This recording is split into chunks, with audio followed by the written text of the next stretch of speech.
At some point in your jazz career, you may be asked to play a solo. In fact, you may not even be asked to play the solo. What often happens, it's certainly been my experience, that the band's playing along and then everybody else stops and you're the only one that's still playing, and it's not the end of the song. It's your solo. That can be a very horrifying moment in time, but it's a very common thing that happens in these styles. If you're playing big band, this is my big band chart, you might see it coming up. And then often in those situations, it's like a 1-bar setup, but more often you'll see a 2-bar solo, 4-bar solo, 8-bar solo. In the context of playing in a jazz combo, there's a very common thing known as trading fours, where the band and someone in the band plays 4 bars of a solo, then the drum plays 4 bars. It goes back and forth between the band and the drummer for the entire form of the song, and that could go several times. Usually they're trading 4-bar chunks, but sometimes it's 8 or whatever. But starting with the idea of trading fours is a good place to do it. So what I want to talk about in this video is just a couple things to get you through that stuff, ways to keep you calm, and just the beginnings of how to get this idea going if you've never done it before. So let's just get right into it. Here's the first thing to remember, and it's very hard to do. Don't panic. If everybody else stops and you're playing time, if it's you playing by yourself, you're playing a solo. So the first thing you can do is just play time. And don't think that you have to all of a sudden, if you've never done it before, play the most crazy, insane drum solo that's ever happened in the world, because that is asking for disaster. So if something comes up, just play time, like this. 1, 2, 3, 4.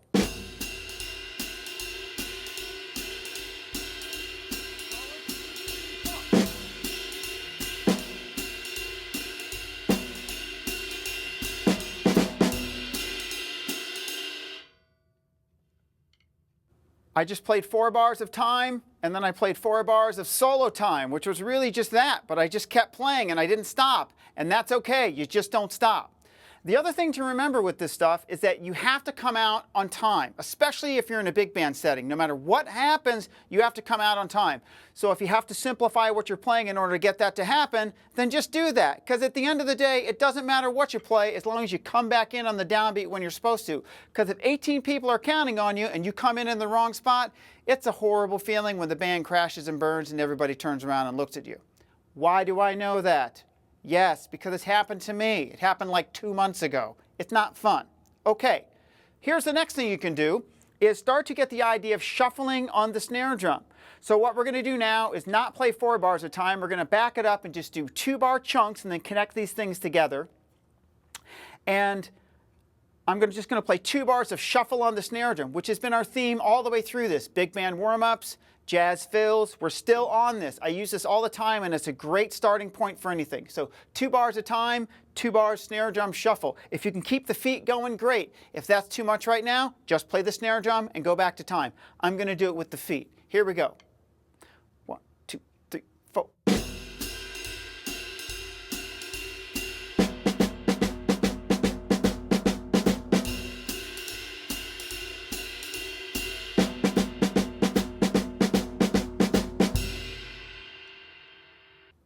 One thing I want to stress is that if you're coming in on a downbeat like that, the jazz time is 1, 2, and 3, 4, and 1. But don't worry about trying to play 4 and 1. Okay? Whenever you're doing something, you're on the ride cymbal and you're going to come into the snare drum on the downbeat, just stop what you're doing here on beat 4 and begin over here on the downbeat. Now we're going to move the right hand around a little bit. If you had to just play 2 bars of snare drum and go back to time, just do that. If anybody gives you a dirty look, give them a dirty look back. It's fine. If you came out on time and you got through 2 bars, you're doing it right. Okay, so now we're going to move the right hand to beats 3 and 4, 3 and 4 in this measure, 3 and 4 on the floor tom in the second measure. Here we go. I'll just play it on the snare drum first so you can get a feel for it, and then we'll put it into a 2-bar solo context. It's going to sound like this, and just play this as a repeated pattern. 1, 2, 3, 4.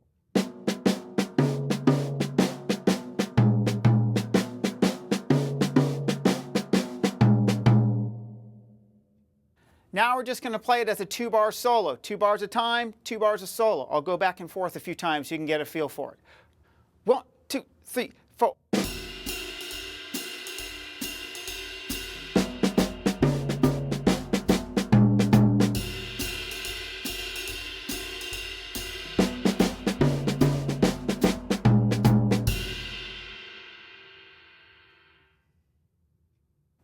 Now, if you want to at this point, you could connect those two ideas together and make a 4-bar solo. So we'd play 2 measures of just the snare drum, and then 2 measures of 1, a 2, a 3, a 4, a 1, a 2, a 3, a 4, a crash. Now, this is very basic and very simple in a sense, but it is a 4-bar solo that is getting played. So if you need a real basic starting point, this is not a bad place to build from. I'll play 4 bars at a time, and then this 4-bar solo. 1, 2, 3, 4.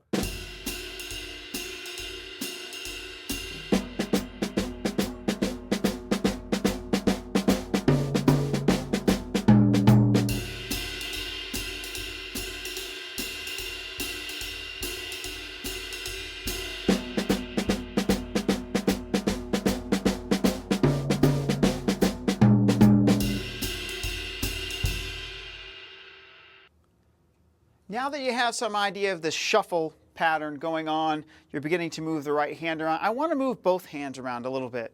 And what I want to do is offer you a chance just to play openly and do whatever you want to. Ultimately, what you want to try to do when you're playing is play some kind of a melody. You might be following the melody of the song you're playing, or you might be trying to react to what somebody else is playing.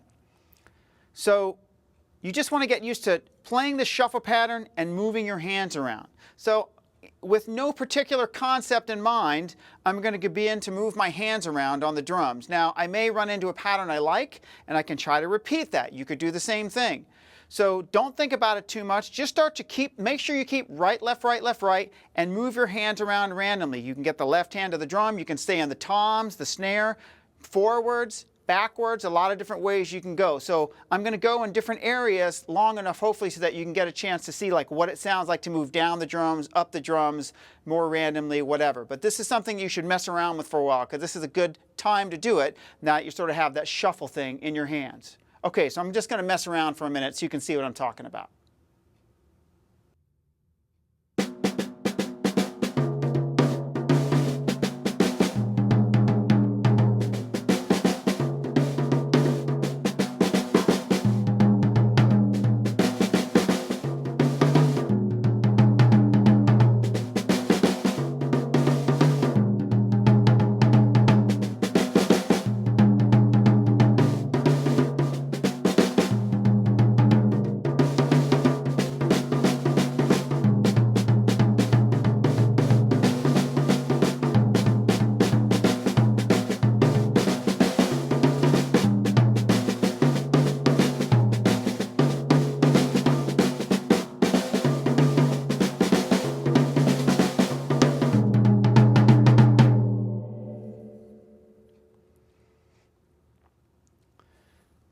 Now what I want you to do is see if you can play a 4-bar solo by just randomly moving your hands around, not thinking about it too much, but what you want to make sure you're doing is coming out on time. So I'm going to play a very simple solo, just moving my hands around kind of randomly, but making sure that I'm counting through it so that I come out on time. So here's a 4-bar solo of me kind of being random and making sure I'm counting the time. 1, 2, 3, 4. 2, 3, 1, 2, 3, 4. 3, 4, 3, 2, 3,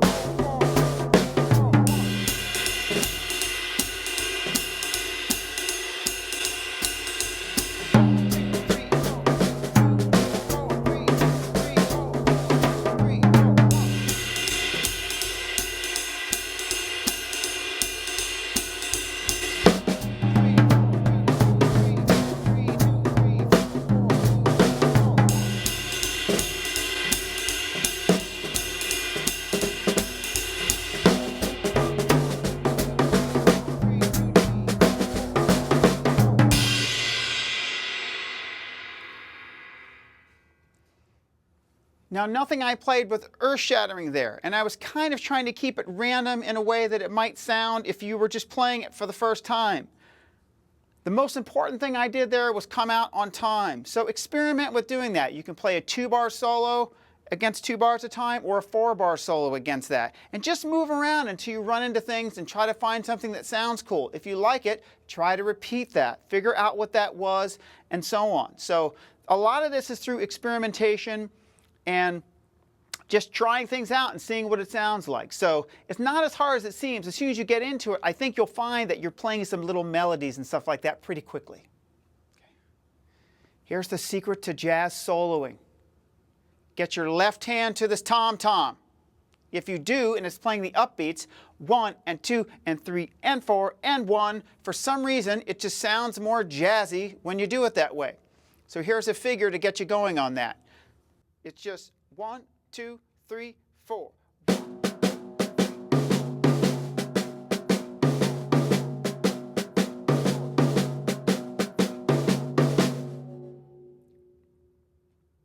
Let's play that as a 2-bar solo, 2 bars a time, and then that figure. Remember, stop on beat 4, bring the right hand over. Don't try to put that extra note in there. Doesn't matter. 1, 2, 3, 4.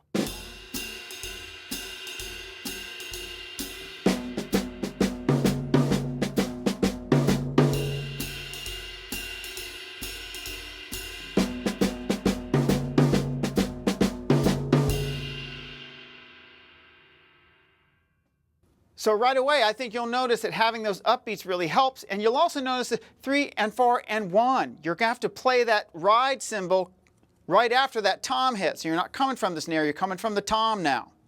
Here's another variation where you play the downbeat on the tom and just the and of 2 up here, and then 3 and 4 on the snare. It's going to sound like this.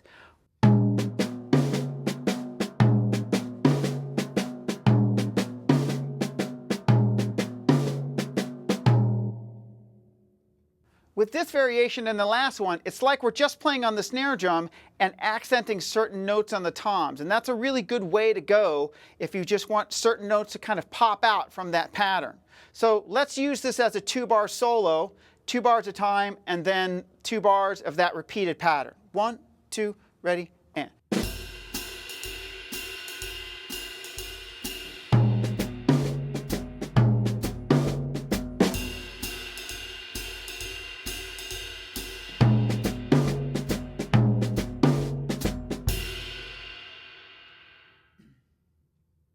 This is probably going to happen at some point. You're going to go for that left hand on the tom, but your right hand is going to go there instead. So if you feel like you're getting crossed up and you're not 100% sure why, make sure that it's your left hand going to play those ands of the beat, not your right, because you're really going to try to do this sometimes. And then you get kind of hung up, and then you're backwards.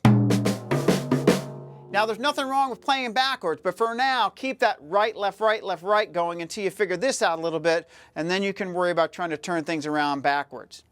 Let's connect these two things together into a 2-bar pattern. 1, 2, 3, 4.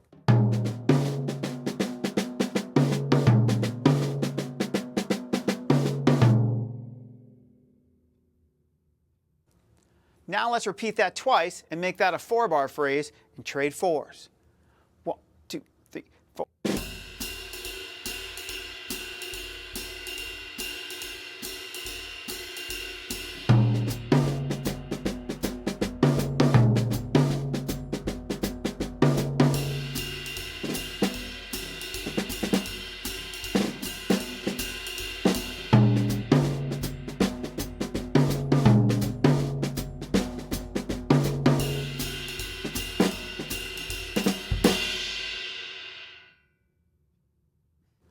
When you're playing ideas like that and there's some snare drum that moves across the bar line, you really have to keep track and be counting to know where you are.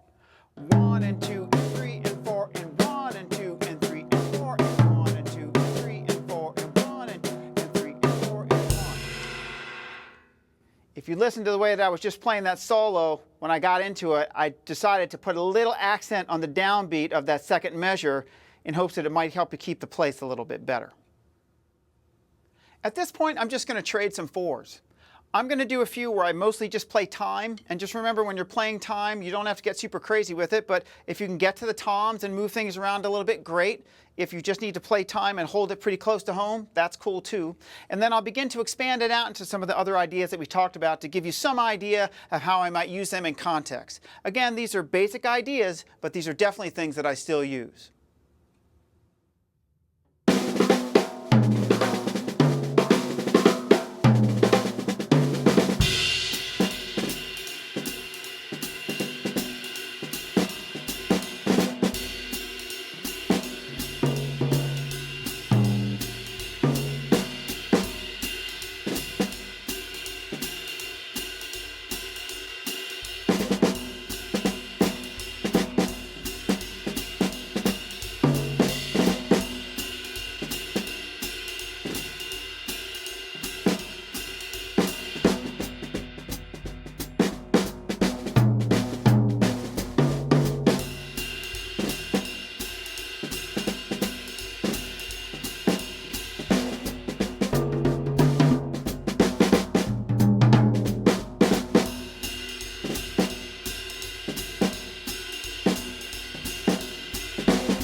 Well, I think this is a good stopping point for this amount of information.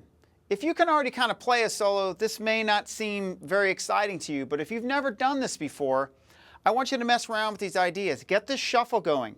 Move the right hand. Get the left hand to a tom. Move the hands around randomly. Try to experiment with some of these figures that I just played, and feel free to alter them a little bit on your own. Turn them into your own thing. If you're experimenting with just moving your hands around randomly in a 2 or 4 bar phrase and going back to time, if you run into something that's interesting, try to repeat it. Try to find your way. I think that some of these melodies and ideas are inherent in people, and as soon as you start to move your hands around a little bit, I think pretty quickly you're going to be able to hear small little melodic ideas. Ultimately, we're starting from a technical standpoint just to move our hands around, but at the end of the day, we're trying to play melody a lot of times. Sometimes it sounds good, you just play the drums, like go, go, go, go, go, go, go, go, go. And that's very drummy, and that's a cool thing to do. But in this setting, when you're moving your hands around like this, if you're trying to hear a little bit of melody and so forth, I think it's going to be to your benefit, and it's going to make it also easier to keep your place, because certain melodies, banga doom bing, banga diga doom ba ba doo, have a little bit of a flow to them. So in addition to just being able to execute that, it's also going to allow you to keep your place a little bit better. So experiment with these ideas. No matter what happens, do your best to come out on time. If you need to be counting through that stuff to do that, count through that stuff to do it. If you need to just play time because it catches you off guard and you're not sure what to do, by all means, just play time. So you can start with time, and then you can begin to move slowly away from the shore into some of these other ideas as you become more comfortable with them. So don't be afraid to experiment. Don't be afraid to try stuff. Do your thing. It's your music.